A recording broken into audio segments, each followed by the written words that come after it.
What's up, guys? Garrett here, and welcome to a quick and dirty episode of Pistonhead Garage. I'm recording this on my webcam in my office because my camera's in the shop, and this video doesn't need good video quality to get the point across. So, a few people have asked me for a cost breakdown on the 2JR34. So that's what we're going to do. I'm going to go through, I made a list of all the parts that I used during my swap, and I'm going to basically tell you how much it costs. Now, keep in mind that this list is what I used during my build that have to do with engine and performance. This is not the bare minimum required to swap a 2J into your S chassis or your R chassis. It will cost a lot less than what I spent on my car. Now, if you want to get a setup that's ready for, say, 700 or 800 horsepower, and you want some high-end stuff, then you're looking more towards what I have put into my car. So yeah, just keep that in mind. And this doesn't, this price list also doesn't include like everything in my build, like wheels, tires, suspension, that sort of stuff. It's only engine and performance-related stuff. So basically, we'll just go through it, and I'll kind of explain why I chose what I chose and what alternatives you could do if you wanted to save some money or something like that. So first off on my list is the engine. It's I think around a 2002 year 2JZ VVTi engine. It's a GTE engine, so this engine originally came twin turbo in the Toyota Aristo. So it has the GTE pistons and rods and all that sort of stuff. So it's a block that's ready for 800-ish horsepower without having to really crack it open at all. But that being said, because it is an import motor and I did not have any real information on it, I had it rebuilt. So the engine itself was about $2,700. This is Canadian, by the way. The engine was $2,700, and that's shipped to my door. Then I had the engine torn apart. I tore it apart, and then I sent the block to a local builder who replaced the rings and replaced the bearings and kind of refreshed the block. And then I got everything back, and then I installed the cams, the springs, retainers, all new gaskets. I painted everything, and that was another $2,000. So that's the engine, basically, the short block ready to go. The cams, GSC S1 VVTi cams, those were about $1,600. Also, make note that the prices I'm giving you are basically what they cost right now, with the conversion done, rough estimate, basically. I took the conversion and just kind of rounded it to the nearest dollar, or nearest, I guess, $10 or so. So the prices might vary. And then, of course, the valve springs and titanium retainers were BC. Those were $515.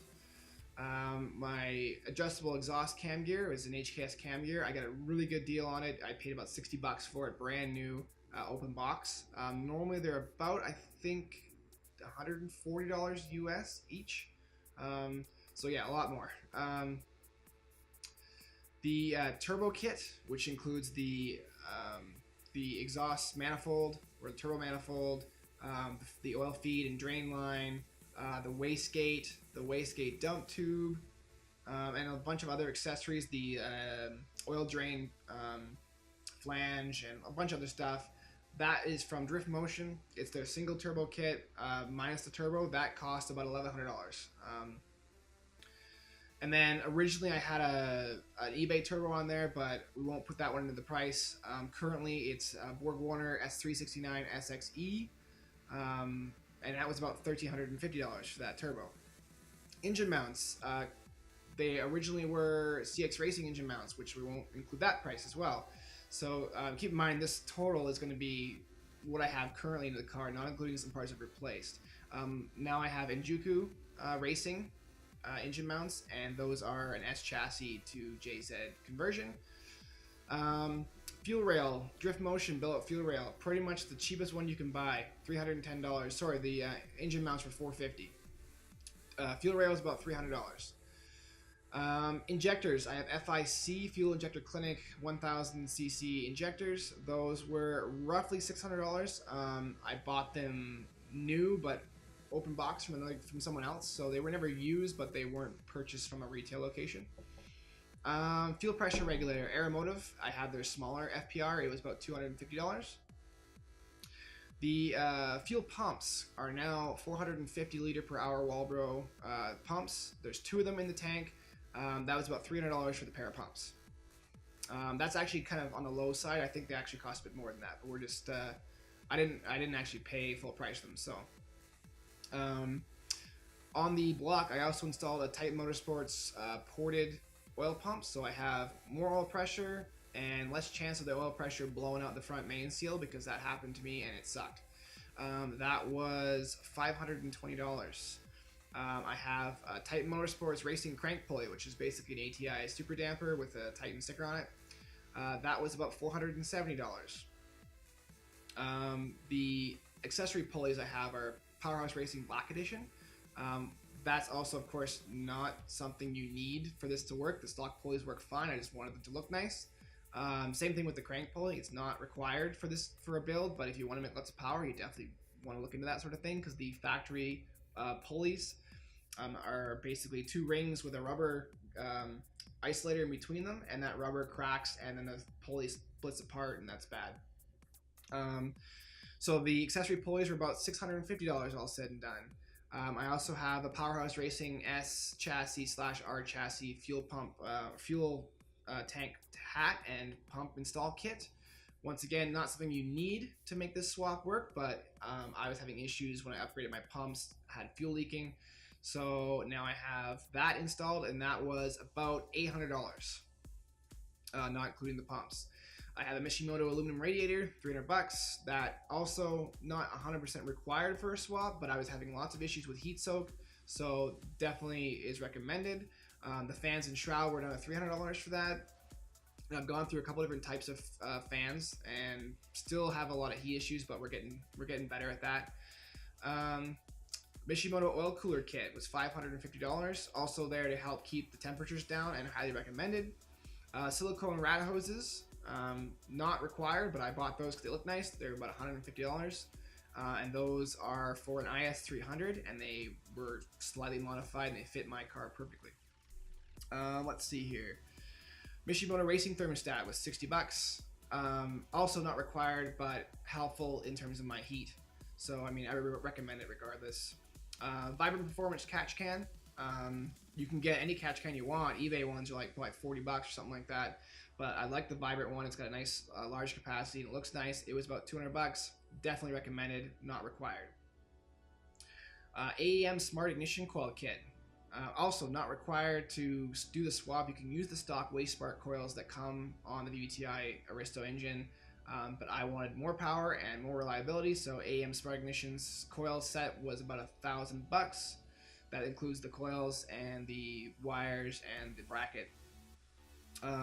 AEM Water Meth, also not required for a swap, but for power you need it unless you have E85, which I don't, because where we live we don't have E85 readily available, so it just, the cost is ridiculous. So anyway, water meth is kind of the alternative to that. That was about $620. Exhaust. I built my exhaust using aluminized steel, so it's relatively cheap exhaust. It's not stainless, and I installed a Varex muffler on it. The Varex muffler cost more than the entire exhaust cost me. To all said and done, about $800 for the exhaust, so not that bad. Front mount was an HDI front mount kit for an R34 with an RB25. I modified it to work with the 2J. It was about $750, and it's sort of a mid-range quality. It's kind of a Chinese brand, but just above that. So, and it works fine. Fuel lines and fittings. I don't have a solid amount for this, but I spent about $200 ish on the upgraded fuel lines to support more power. Once again, not required. Originally I had a Chase Bays fuel line conversion, which just basically gave you the option to run AN fittings off the factory fuel lines to whatever fuel rail you're running for a JZ swap in an S chassis. That was actually, I think, $150 on its own US. So to change it all over, I spent about $200, which isn't too bad. And then I add about 500 bucks for miscellaneous hoses and fittings, like all the AN fittings I bought for everything. Like it adds up, it does add up, but it's not required for the swap. Engine harness was built by Tweak Performance. It's 100% custom. It's a standalone engine harness for a JZ swap that I had modified to work with my chassis. Wasn't much done to customize it. All I did was add a connector to that I could splice over into my dash harness so my gauges and stuff would work. So that was kind of nice. But that cost me about 1,800 bucks. Chase Bay's power steering kit. Also not required, but I was having issues with leaky lines and power steering just kind of being a pain. So this not only adds a nice visual to the engine bay, but it's all brand new stuff, so you know it's not going to be all rotted out. That was about 430 bucks. Transmission wise, it's the stock transmission, so I didn't pay anything for my transmission, but I did need to get a Z32 bellow housing for a 300ZX. You can use a 5-speed non-turbo or a 5-speed turbo bellow housing. They both work, but the turbo one is a little bit bigger on the inside, so you can fit a bigger clutch. That was about 200 bucks. I bought a whole transmission for $200 and then scrapped the rest, kept the bellow housing, not realizing what they're worth now. Clutch is a spec stage 3 plus, rated for 600-ish torque. That was $720.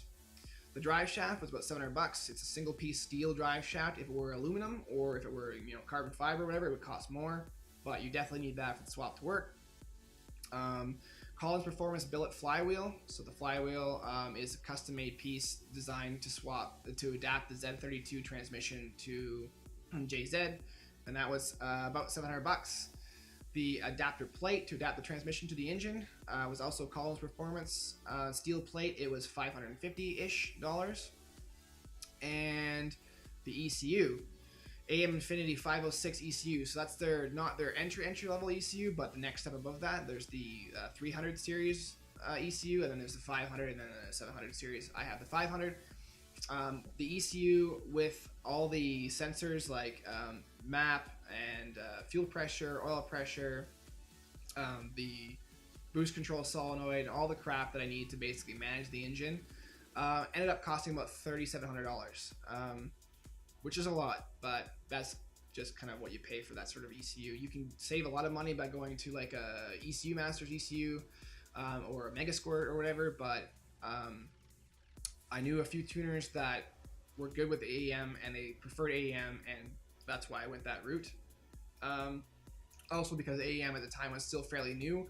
Well, the ECU had been out for a couple of years, but it was one of the newer ECUs on the market, so it used more modern technology. And last but not least on my list, I have a BTI can gauge. The gauge isn't required as well for a swap. I mean, you don't need any gauges really for this to work.